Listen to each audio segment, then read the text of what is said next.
চলুন আজকে আমরা জেনে আসি সকালের নাস্তায় 5টি স্বাস্থ্যকর খাবার সম্পর্কে।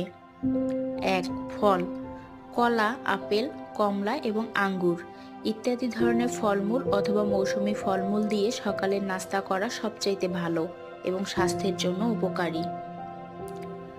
2. ওটস, ওটস আমরা অনেকেই খেতে পছন্দ করি না। এটির স্বাদ আমাদের কাছে তেমন ভালো লাগে না, কিন্তু ওটস খেতে ভালো না লাগলেও আমাদের দেহের জন্য অনেক ভালো একটি খাবার।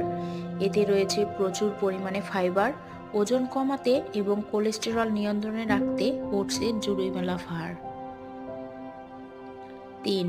ডিম, ডিম আমাদের সবার কাছে পরিচিত এবং প্রিয় একটি খাবার। ডিমে রয়েছে প্রচুর পরিমাণে ভিটামিন ও মিনারেলস। শরীরে এনার্জি পেতে সকালের নাস্তায় অবশ্যই প্রত্যেকের ডিম খাওয়া উচিত। 4. দই, দই আমাদের দেহের জন্য অনেক বেশি কার্যকরী একটি খাবার।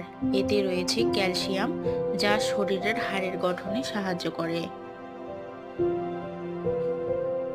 5. খিচুড়ি, ভাতের বদলে সকালের নাস্তায় অবশ্যই রাখতে পারেন সবজি খিচুড়ি।